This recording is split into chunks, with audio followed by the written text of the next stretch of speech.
সন্ধ্যার ঠান্ডা হাওয়াটা উপভোগ করার জন্য একজোট হয়ে বাঁশের মাচাটাতে বসেছে পলাশ, মৃত্যুঞ্জয় আর সুধা বুড়ো। কিন্তু ঠান্ডা হাওয়া তো দূর, চারিদিকে যেন একটা গুমোট গরম হয়ে রয়েছে। সুধা বুড়ো গরমটা কাটানোর জন্য হাত পাখা নিয়ে হাওয়া করে চলেছে অনবরত। তারা তিনজনই জেলে, নদীতে মাছ ধরে তারপর সেগুলো বাজারে বেচে যা উপার্জন হয় সেটা নিজেদের মধ্যে ভাগ করে নেয় তারা।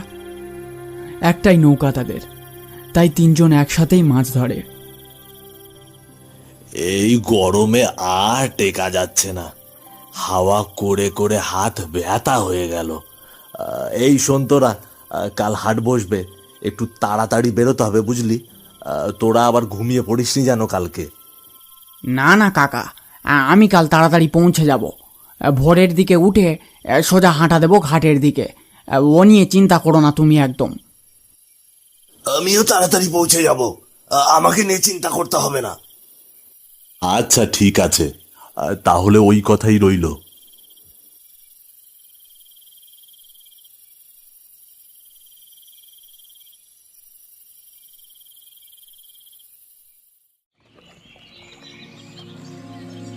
একরাশ আলো ছেড়ে নদীর বুক ছাপিয়ে ধীরে ধীরে উঠতে শুরু করেছে সূর্যটা। তার সাথে ঝাঁকে ঝাঁকে জাল ফেলে চলেছে খাইতরা গ্রামের লোকেরা। জাল ফেলে মাছ ধরাটা তাদের রোজকার জীবিকা। ভোরে ভোরে সবাই বেরিয়ে পড়ে নিজেদের জাল কাঁধে করে। কেউ কেউ নিজেদের ডিঙি টেনে নদীর মাঝে গিয়ে মাছ ধরে, আবার কেউ প্রাচীন পদ্ধতিতে নদী থেকে ডুবন্ত নৌকা উঠিয়ে মাছ ধরে এক অসাধারণ পদ্ধতিতে।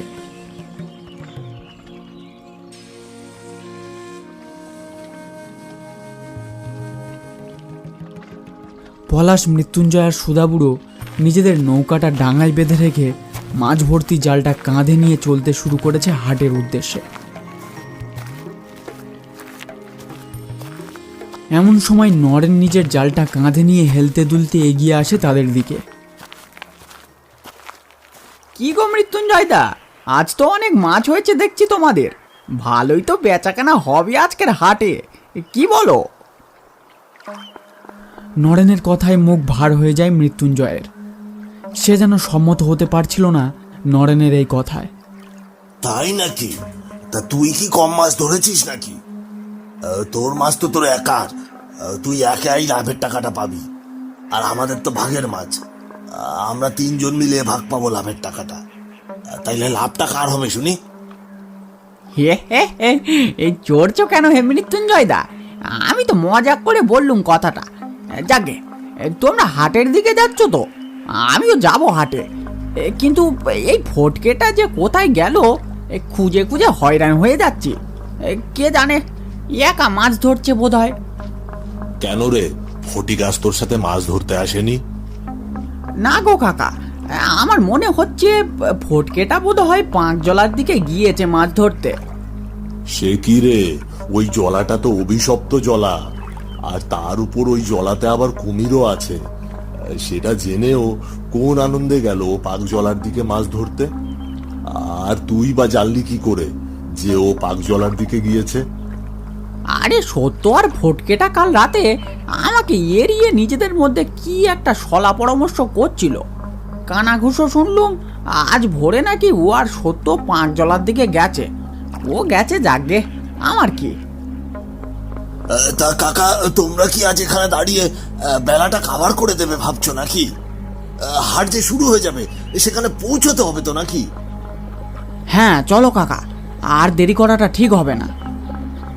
আচ্ছা চল তাহলে। এই নরেন, তুইও চল, একসাথে যাই আজ সবাই মিলে। নরেন সম্মতিসূচক মাথা নাড়ে।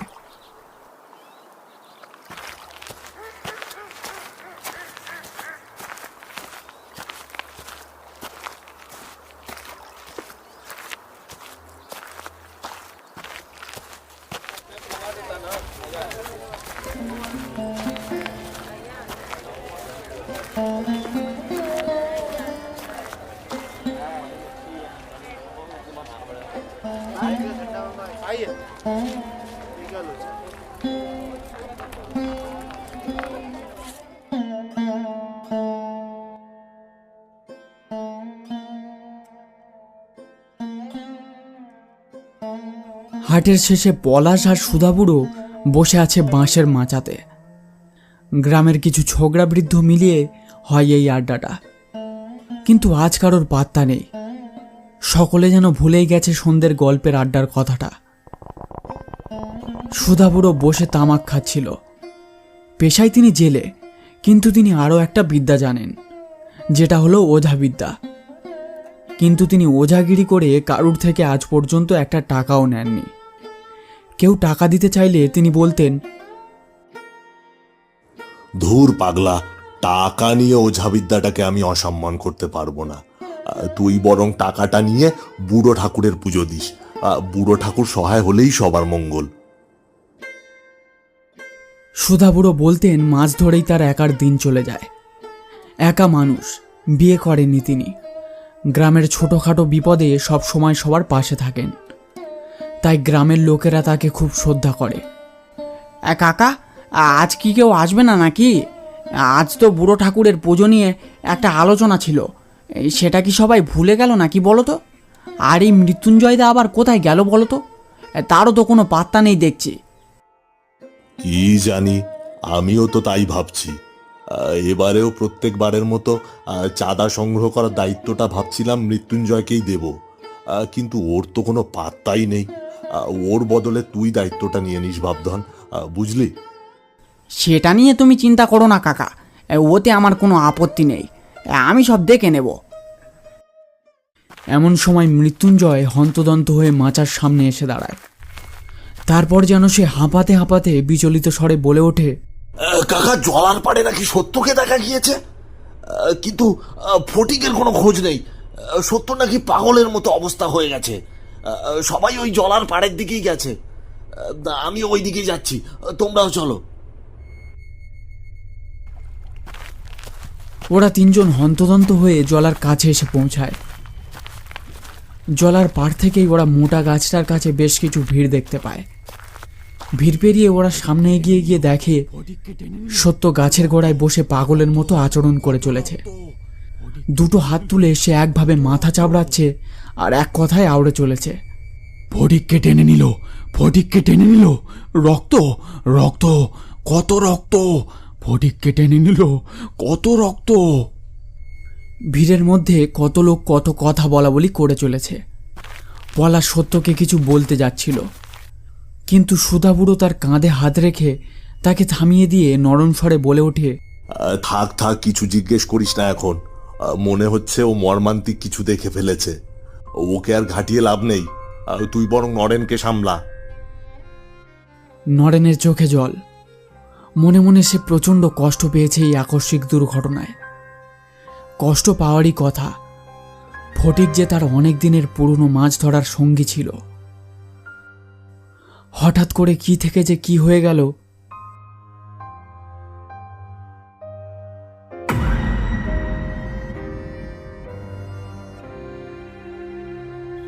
বাঁশের মাচাটাতে বসে পলাশ, মৃত্যুঞ্জয় আর সুধাবুড়ো আবার ঘটনাটা নিয়ে আলোচনা করছিল। আসলে এমন কিছু হয়ে যাবে তারা ঠিক বুঝে উঠতে পারেনি। এমন একটা ঘটনা কিছু বছর আগে ঘটেছিল, কিন্তু সেটা তেমন বড় ছিল না। পাঁক জলাতে অনেক মাছ পাওয়া যায়, সেই লোভে গ্রামের একজন গিয়েছিল ভোরে মাছ ধরতে।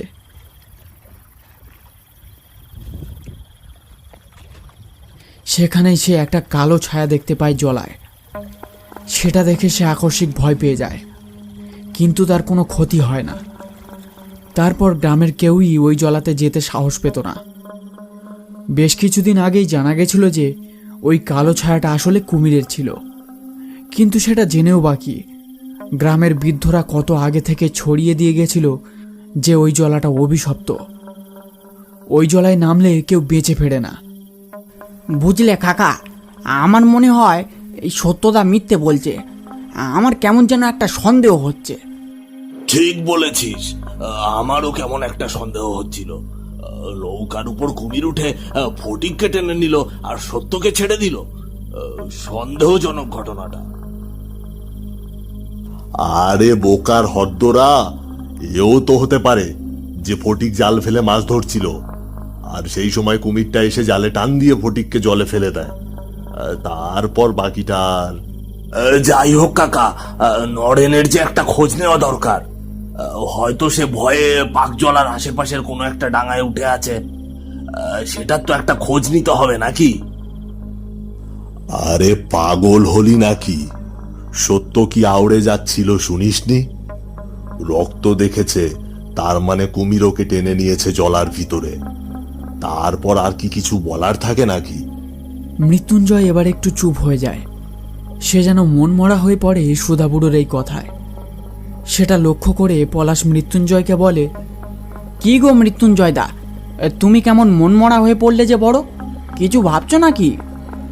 আমাকেই তো ভাবতে হবে, তোদের আর ভাবনা কিসের?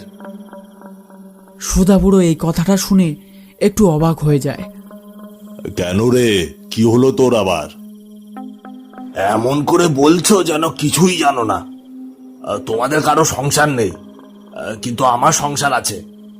সুযোগ পেলে বউ আমার সারাক্ষণ খিটখিট করে। এই ভাগের টাকায় তোমাদের মতো কি আমার সংসার চলে নাকি? বুঝেছি। তা হঠাৎ এমনটা মনে হলো কেন তোর? এতদিন ধরে তো আমরা ভাগে মাছ ধরছি। তা আগে তো তোর এই কথা মাথায় আসেনি। হঠাৎ করে? হঠাৎ করে নয় কাকা, এটা আমি অনেক দিন থেকে বলবো ভাবছিলাম, কিন্তু বলতে পারছিলাম না। এবার আর সহ্য করা যাচ্ছে না বউয়ের এই খিটখিটানি। আমার রোজগারটা বাড়াতেই হবে এবার দেখছি। তা রোজগারটা কিভাবে বাড়াবি ভাবছিস? কিভাবে আর, যেহেতু তোমাদের খরচ কম, তাই তোমাদের ভাগ ওই মানে মাছের ভাগের টাকাটাও কম নেওয়া দরকার হিসেব মতো। এই কথাটা শুনে পলাশ ভুরু কুচকে বলে ওঠে, সে কি কথা? এমন কথা তো নৌকাটা কেনার সময় হয়নি আমাদের মধ্যে। নৌকা কেনার সময় আমাদের মধ্যে কথা হয়েছিল কি সমান ভাগে রোজগারটা ভাগ হবে। কি বলো কাকা? হ্যাঁ, সেটা তো ঠিক, কিন্তু মৃত্যুঞ্জয় যখন বলছে, ওর কথাটাও তো ভাবতে হবে নাকি? ওর তো পরিবার আছে, তাদের খরচ আছে। তুমি যাই বলো কাকা, এ বিষয়ে আমি একমত হতে পারবো না। সবার সমান ভাগ হওয়ার কথা ছিল প্রথম থেকে, আর সেটাই হবে। এর কোনো নড়চড় আমি মেনে নেব না। আর নৌকাটা কেনার সময় তখন মনে ছিল না পরিবারের কথা? হ্যাঁ। পলাশের এমন কথা শুনে মৃত্যুঞ্জয়ের রাগে গা জ্বলে ওঠে। সে কটাক্ষ দৃষ্টিতে পলাশের দিকে তাকিয়ে দেখে। তারপর সুধাবুড়োকে উদ্দেশ্য করে বলে ওঠে, তাহলে আর কি, উপার্জন বাড়ানোর জন্য আমাদের বেশি বেশি মাছ ধরতে হবে। আর বেশি মাছ এখানে কোথায় পাওয়া যায় সেটা তোমাদের বলে দিতে হবে না নিশ্চয়? সে কি রে, তুই আবার পাক জলায় গিয়ে মাছ ধরবার কথা ভাবছিস না তো? আজই একটা দুর্ঘটনা ঘটে গেল ফটিকের সাথে, তারপরেও কিভাবে সাহস হয় তোর? ওই জলায় মাছ ধরার কথা মনে করিস? বাদ দাও তো কাকা, ফটিক অসাবধানতায় পড়ে গেছিল হয়তো জলাতে। সে ভুল কি আমরাও করব নাকি? না না, ওই জলাতে যাওয়াটা ঠিক হবে না। অভিশপ্ত জলা ওটা, কারো না কারো প্রাণ নিয়েই নেবে ওই জলা। ওখানে যাওয়া একদম উচিত কাজ হবে না আমাদের। তুমি কি করবে দেখো কাকা, হয় ওই জলাতে চলো, নইলে তোমাদের ভাগের টাকা কমিয়ে আমার ভাগের টাকা বাড়াও। গোড়ামিগিরি করলে আর চলবে না। না না, ভাগের টাকা নিয়ে কোনো নড়চড় করা চলবে না। কাকা, তুমি বরং রাজি হয়ে যাও। ওই জলাতেই মাছ ধরতে যাব আমরা এবার থেকে। তোরা যখন মদ বানিয়েই ফেলেছিস, তখন আর কি করার? ঠিক আছে, কাল ভোরেই তাহলে যাওয়া হবে পাক জলার দিকে। শুধু বুড়ো ঠাকুর রক্ষে করলে হয়। ঠিক আছে কাকা, তাহলে ওই কথাই রইল। কাল থেকে পাক জলাতে মাছ ধরা হবে, কিন্তু কাল একটু তাড়াতাড়ি বেরিও। রাতে বেরিয়ে সকাল সকাল ফিরে আসা যাবে জলা থেকে। ঠিক আছে, তাহলে চল, আর বসে থেকে কাজ নেই। অনেক রাত হলো, কাল আবার তাড়াতাড়ি উঠতে হবে। হ্যাঁ চলো কাকা।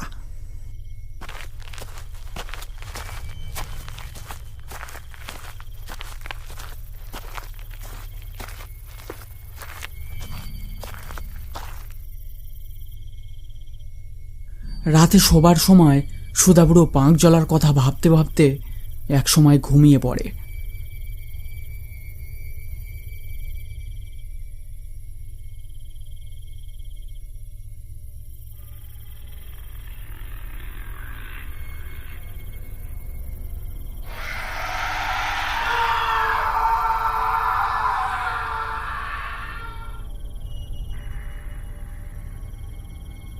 রাত থাকতে থাকতে সুধাবুড়ো জাল কাঁধে নিয়ে বেরিয়ে পড়ে।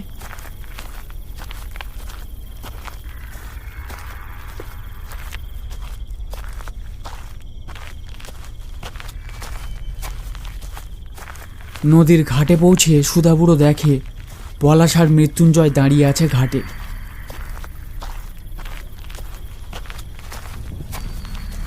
এই রে, তোরা এসে দাঁড়িয়ে আছিস, আমার আসতে একটু দেরি হয়ে গেল। যাকে চল চল, তাড়াতাড়ি ফিরে আসতে পারলেই বাঁচি। তারপর নৌকাতে বসে সুধাবুড়ো বুড়ো ঠাকুরের নামে প্রণাম জানায়। হে বুড়ো ঠাকুর, রক্ষে করো আমাদের, রক্ষে করো। পলাশ নৌকার দাঁড় টানতে শুরু করে দেয়।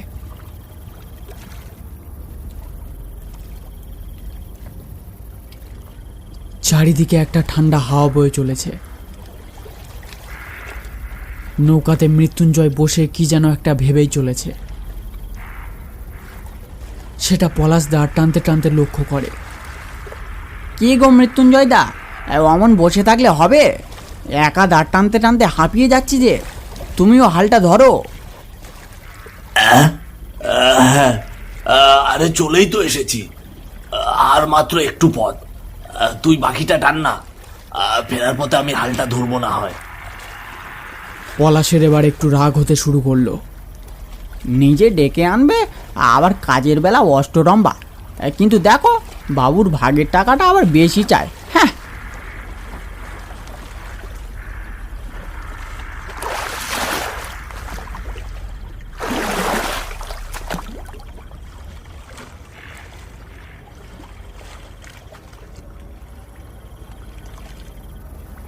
বেশ কিছুক্ষণ নৌকা চালানোর পর ওরা পৌঁছে যায় পাকজলাতে। পাকজলার চারিদিকে যেন ঘুটঘুটে অন্ধকার হয়ে রয়েছে। পলাশ দাঁড় টানা বন্ধ করে জালটা তুলে নেয় হাতে। কাকা, আমি এখানে জালটা ফেলছি, তোমরা একটু চারিদিকে লক্ষ্য রেখো। কুমির দেখা পেলে জালটা ঝটপট তুলে নিতে হবে। আচ্ছা। মৃত্যুঞ্জয় তখনও স্থির হয়ে বসে রয়েছে। তার যেন কোনো ভয় নেই। চোখে মুখে একটা কুটিল ভাব প্রকাশ হয়েছে তার তখন। পলাশ তখন জালটা সাজিয়ে নিয়ে ছুড়ে দেয় জলাতে। নৌকার উপর রাখা লণ্ঠনটা তখন মিটিমিটি জ্বলছে। চারিদিকে একটা ঠান্ডা হাওয়া বয়ে চলেছে। মৃত্যুঞ্জয় চারিদিকে দেখে চলেছে এক কুটিল দৃষ্টি নিয়ে। সে যেন কারোর উপস্থিতির অপেক্ষায় আছে।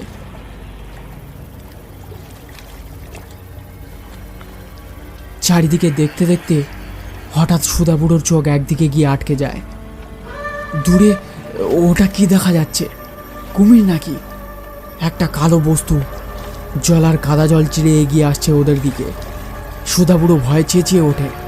পলাশ, জালটা গুটিয়ে নে, গুটিয়ে নে। মনে হচ্ছে একটা কুমির এগিয়ে আসছে আমাদের নৌকাটার দিকে। সে কি? পলাশ ধরপড় করে জালটা টানতে শুরু করে। সেই সময় মৃত্যুঞ্জয়ের চোখে মুখে একটা উল্লাস ফুটে ওঠে। সে দাঁড়িয়ে ওঠে। তারপর ধীরে ধীরে পলাশের দিকে এগিয়ে যায়। তারপর একটা জোরে ধাক্কা দেয় পলাশকে। পলাশ ছিটকে পড়ে জলাতে। এ কি? এটা কি করলি? কি করলি তুই? পলাশকে ঠেলা মেরে ফেলে দিলি কেন? তোল তোল, ওকে ওপরে তোল। কুমির ঘোরাফেরা করছে, ওকে যে টেনে নেবে। একদম এগোবে না কাকা, নইলে নইলে তোমাকেও ফেলে দেবো নৌকা থেকে। মরুক বেটা, মরুক। খুব বার বেড়েছিল। হ্যাঁ, এদিকে পলাশ সাঁতার কেটে নৌকায় ওঠার চেষ্টা করছে, কিন্তু সে কিছুতেই পা দুটোকে নিজের নিয়ন্ত্রণে আনতে পারছে না। তার পা দুটো পেঁচিয়ে ধরে আছে পাকজলার অভিশপ্ত লতা।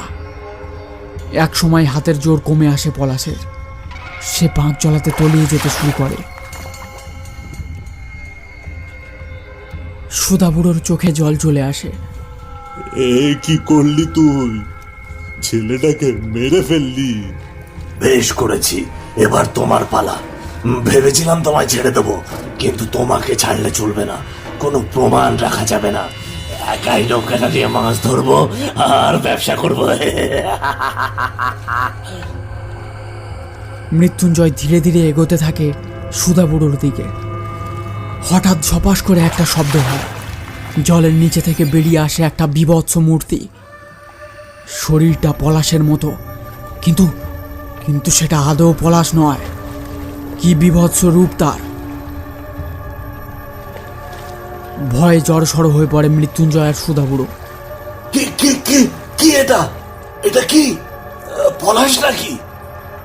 পলাশের শরীরটা হাওয়ায় ভাসতে ভাসতে একসময় ঝাঁপিয়ে পড়ে মৃত্যুঞ্জয়ের উপর। ছপাস করে একটা শব্দ, তারপর সব নিস্তব্ধ। কিছুক্ষণ পর আবার জলের নিচে থেকে বেরিয়ে আসে পলাশের শরীরটা। শুধু শরীর বলা ভুল হবে ওটাকে। পলাশের শরীরটা ধীরে ধীরে নৌকার উপর নেমে পড়ে। তারপর মুখটা হা হয়ে যায়। মুখ থেকে একটা সাদা ধোঁয়া বেরিয়ে আসে। একটা সময় ধোঁয়াটা পরিণত হয় একটা শরীরে। শরীরটা কার সুধা বুড়ো সেটা স্পষ্ট চিনতে পারে। ফটিক, তুই? হ্যাঁ, আমি। তোর এই হাল হলো কিভাবে? ওই সত্য আমায় ভুলিয়ে ভালিয়ে এই পাঁক জলাতে নিয়ে এসেছিল। তারপর ঠিক মৃত্যুঞ্জয়ের মতো সত্য আমাকে ঠেলা মেরে ফেলে দেয় জলে। ওর আসল উদ্দেশ্য ছিল আমায় মেরে নরেনের নৌকাটা কেড়ে নেওয়ার। আমি বেঁচে থাকতে ও সেটা করতে পারতো না, তাই আমাকে এই পাঁক জলায় নিয়ে এসে ফেলে দেয়। আমি আমি কত চেষ্টা করেছি, কিন্তু কিন্তু আর উঠতে পারিনি। কতটা কষ্ট নিয়ে মরেছি আমি, কিন্তু কিন্তু ওই সত্য ব্যাটাকেও আমি ছাড়িনি। এই জলাতে ওকে পুঁতে দিয়েছি আজ। পুঁতে দিয়েছি এই জলাতে। পলাশ এখনো বেঁচে আছে। কিছুক্ষণের মধ্যে ওর জ্ঞান ফিরবে। ওকে নিয়ে বাড়িতে চলে যাও আর এসো না এই জলাতে। এই জলা অভিশপ্ত, অভিশপ্ত এই জলা, অভিশপ্ত। বলতে বলতে ফটিকের শরীরটা আবার পাঁক জলায় তলিয়ে যায়। আকাশে অন্ধকার কেটে দিনের আলো বেরিয়ে আসতে শুরু করেছে তখন। সুধা বুড়ো পলাশের দিকে তাকায়। ধীরে ধীরে পলাশের জ্ঞান ফিরছে তখন। সুধা বুড়ো নৌকার দাঁড় টানতে শুরু করে। আর সে আসবে না এই জলাতে, আর কাউকে আসতেও দেবে না। ফটিকের শেষ কথাগুলো মনে করে সুধা বুড়োর চোখে জল আসে। আর এসো না এই জলাতে। এই জলা অভিশপ্ত, অভিশপ্ত এই জলা, অভিশপ্ত।